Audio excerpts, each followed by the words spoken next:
महाराष्ट्र में अब से थोड़ी देर यानी 11 बजे कहा जा रहा है फ्लोर टेस्ट होना है, उसकी तैयारियां हो रही हैं। लेकिन इस बीच शिंदे गुट और उद्धव गुट दोनों ही तरफ से जो विधायक हैं उनको व्हिप जारी किया गया है। उद्धव गुट के एक और एमएलए बागी हो रहे हैं। ये बड़ी खबर आपको बता दें जो सूत्रों के हवाले से आ रही है। उद्धव गुट के एक और एमएलए बागी बहुमत परीक्षण से पहले, क्योंकि साधने की कोशिश शिंदे गुट की तरफ से इन विधायकों को भी थी कि किसी तरह ये उनके साथ आ जाए। ये कोशिश बैकडोर चलती रही है, लेकिन इसी का नतीजा अब दिख रहा है कि उद्धव गुट के एक और एमएलए बागी हो सकते हैं। बहुमत परीक्षण से पहले उद्धव को एक और झटका लगा है, क्योंकि गोगावले को चीफ विप की मान्यता मिली और उधर जब विप जारी हुआ तो इनको भी आज मतदान करने के लिए शिंदे गुट की तरफ से ही कहा गया था। अगर ऐसा नहीं होता है तो खबरें ये भी थी कि स्पीकर नोटिस जारी कर सकते हैं, 14 दिन के अंदर जवाब इनको देना होगा और इनकी सदस्यता भी जा सकती है। तो तमाम पहलुओं को देखते हुए उद्धव गुट के एक और एमएलए ने शायद ये फैसला किया कि इस समय बेहतर यही है कि शिंदे गुट के साथ चले जाएं। ऐसे में जब शरद पवार ये कह रहे हैं कि 6 महीने में सरकार गिर जाएगी, वो ये कह रहे हैं बहुत सारे बागी विधायक जो चले गए थे शिंदे के साथ वो नाराज हैं। जैसे ही मंत्रिमंडल का बंटवारा होगा ये वापस से उद्धव के साथ आ जाएंगे। लेकिन आप दावा कर रहे हैं वापस आने का, वक्त आप बता रहे हैं 6 महीने, लेकिन यहां वक्त नहीं लगा। उद्धव गुट का एक और एमएलए बागी हो चुका है, ये खबरें सामने आ रही हैं। उद्धव गुट के एक और एमएलए बागी हुआ है और आज 11 बजे जब फ्लोर टेस्ट होना है तो उससे पहले बताया जा रहा है कि शिंदे गुट के साथ जुड़ सकते हैं। मुस्तफा हमारे साथ, हमारे सहयोगी इस वक्त मौजूद है। यानी मुस्तफा, शरद पवार ये कह रहे हैं कुछ वक्त लगेगा, बागी विधायक वापस आ जाएंगे। यहां दावे ही होते रहे और खबरें ये आ रही है कि उद्धव गुट के एक और एमएलए बागी हो गए।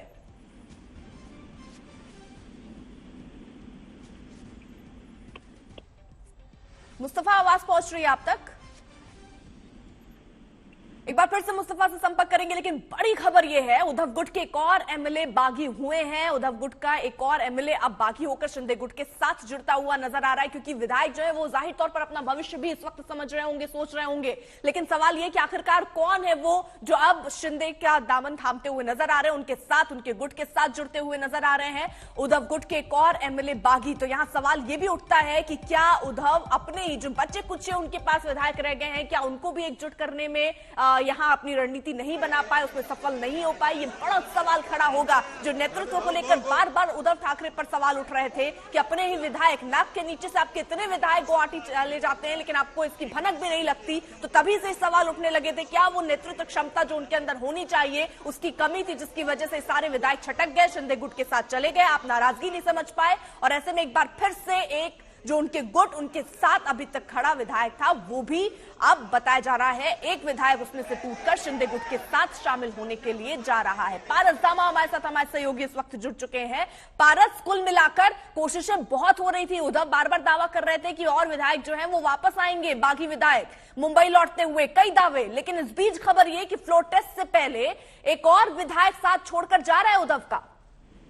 बिल्कुल अर्पिता, जिस तरीके से महाराष्ट्र की सियासत के हालात बन रहे हैं, ऐसे में लगातार शिवसेना, संजय राउत और महाराष्ट्र विकास आघाड़ी सरकार के द्वारा ये दावे किए जा रहे थे कि जितने बागी एमएलए गुवाहाटी में थे या गोवा में थे, उसमें से कुछ एमएलए फ्लोर टेस्ट के दिन उनके पास लौट सकते हैं। बट अब हालात बदल चुके हैं। जिस तरीके से अविश्वास उद्धव ठाकरे पर जो है एमएलए का था वो और बढ़ते जा रहा है, इसी की वजह से अब ये सूत्रों के हवाले से खबर आ रही है और एक एमएलए जो है वो शिंदे ग्रुप में शामिल हो गया। और ये बहुत बड़ा झटका है, क्योंकि नंबर गेम में अब एकनाथ शिंदे अव्वल नंबर पे पहुंच गए हैं। नंबर्स बढ़ते ही जा रहे हैं और शिवसेना वहां स्ट्रगल करती ही जा रही है। जो उद्धव की शिवसेना है, पता चल पाया कौन है वो विधायक?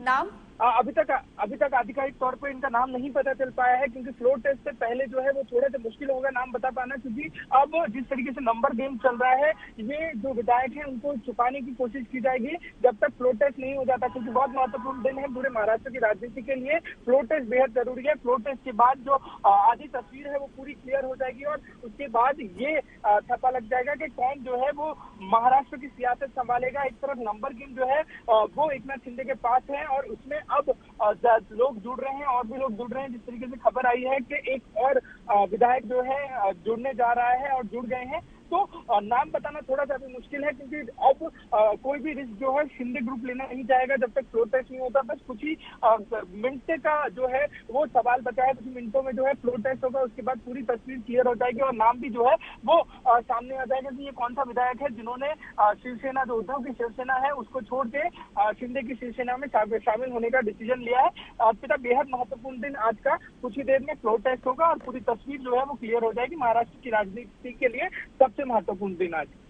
और कार्रवाई को लेकर क्या जानकारी मिल पा रही है पारस? क्योंकि यही डर हो सकता है इस वक्त जितने लोग उद्धव के साथ हैं, वो यही डर उनके अंदर सता रहा होगा कि भाई अब गोवावले को चीफ विप की मान्यता मिल चुकी है, विप उधर से जारी हुआ है शिंदे गुट के पक्ष में वोट करने के लिए, तो ऐसे में अगर नहीं करते तो नोटिस की बात भी सामने आ रही है। तो यहाँ तो डर इस बात का है कहीं सदस्यता न चली जाए, तो क्या ये आंकड़ा और बढ़ सकता है? जी बिल्कुल हो सकता है, आंकड़ा बढ़ सकता है, मगर अब कुछ ही मिनट बाकी रह गए हैं।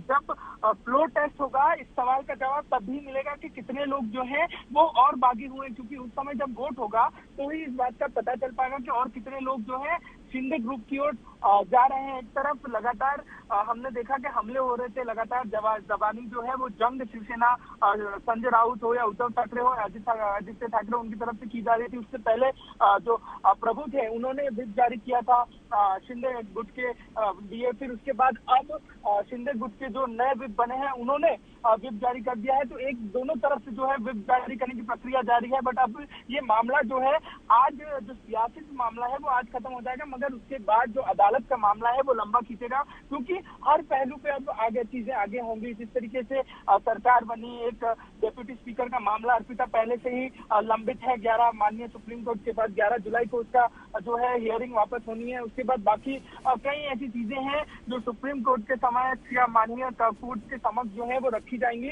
तो सबसे महत्वपूर्ण आज का दिन रहेगा। और आपके सवाल पे आते हुए कि हाँ कुछ और लोग भी जा सकते हैं, उसकी पुष्टि अभी तक नहीं हो पाई है, मगर फ्लोर टेस्ट जैसे ही हो जाएगा सारी तस्वीर साफ हो जाएगी।